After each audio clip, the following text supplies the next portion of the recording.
Hello, this is Awakened Taurus 1111. Today we're going to talk about October 2020 astrological weather report. So as I've said in my last video in September, I'm going to start doing a monthly astrology weather report for each month.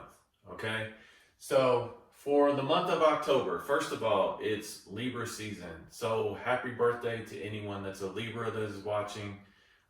From September the 23rd to October the 22nd is considered Libra season. So with me talking about October, I wanted to mention a happy birthday to all the Libras.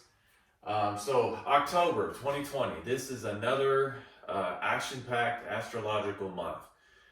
We've had a lot of things occurring with the planets, a lot of transits, retrogrades, different things happening. And I want to go through some of the things that are going to be happening in the month of October. Okay, so first of all, for the moon, we have 3 luninations that occur in the month of October. So the first one is on October 1st, we have a full moon in the sign of Aries.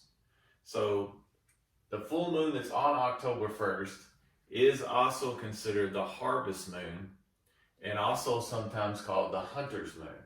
Okay, so this will be in the sign of Aries. So expect this to be a powerful full moon. The sign of Aries is ruled by Mars. Mars being the planet of action, the planet of assertiveness and aggressiveness. So I expect the energies to be very powerful with this full moon. The next lunation occurs on October the 16th when the new moon enters Libra, with this being Libra season. And then finally, the last lunation is on October 31st, on Halloween Day. There's going to be a full moon in the sign of Taurus. So a full moon that occurs, or actually 2 full moons occur in the same month. You may have heard the phrase before, once in a blue moon. Well, that occurs in the month of October because we have 2 full moons in the same month. And the October 31st full moon is also known as the frost moon. Okay, so that's what's going on with the moon. And then also Saturn went back direct on September the 29th. So Saturn has went back direct into the sign of Capricorn.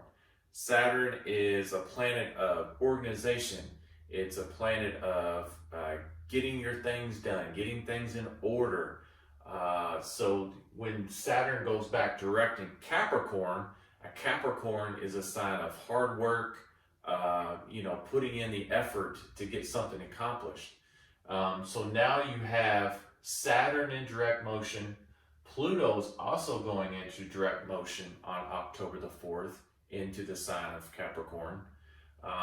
Pluto is the planet of death and rebirth. So I expect with the energies of Saturn and with the energies of Pluto going direct, you're going to see some changes, I think. It could be in your career, it could be in your goals, it could be in your relationships. But there's going to be a lot of energy for change and positive change too, because Jupiter also went direct in the sign of Capricorn on September the 12th. So Jupiter is a planet of expansion. It's a planet of joy. It's a planet of good things. So when you put Jupiter in the mix of the Saturn and Pluto energies, I think it really helps those energies. So you'll see I think some positive changes. Now it could be something that, like a hard decision to make type of thing, but it's not serving you anymore.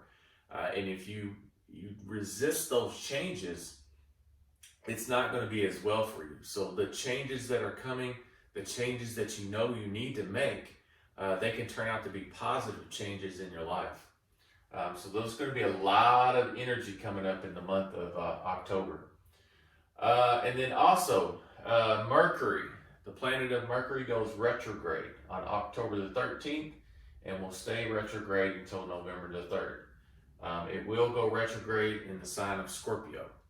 A time that you can reflect. So anytime a planet is in reflection state or a retrograde state, you can reflect those energies internally.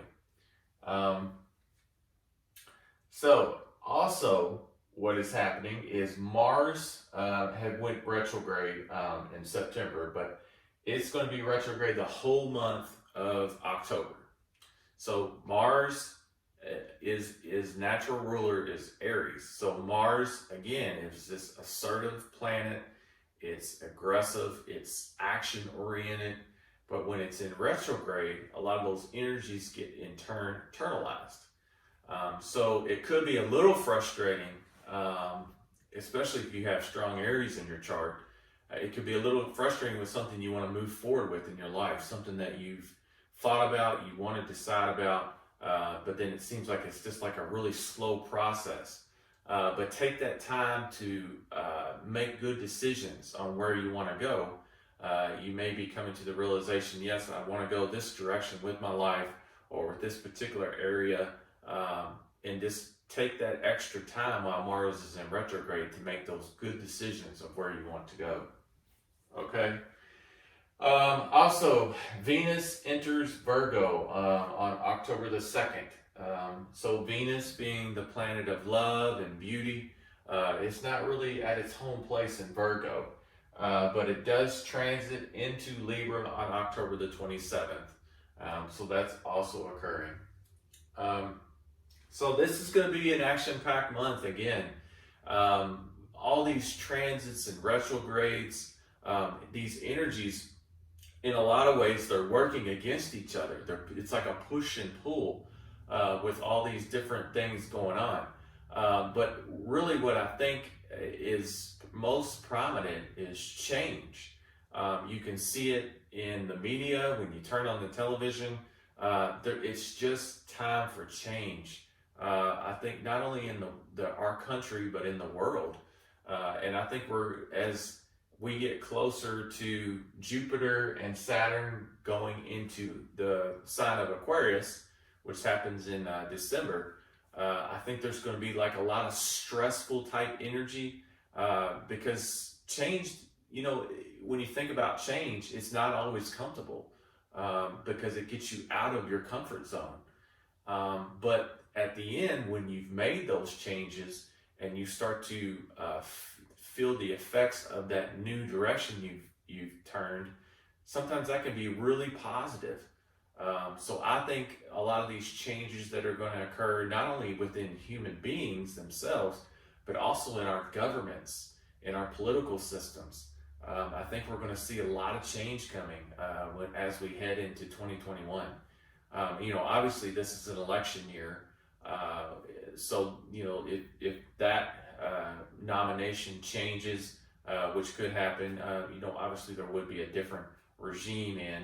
But I think even in general, if it stays the same, there's still going to be this push that these astrological events are pushing us to change and to go to new heights, to take new risks, and to get out of our comfort zones. So I hope you enjoyed this video. Please subscribe down below. If you liked the video, give the video a like, and I'll see you next time. Thank you for watching.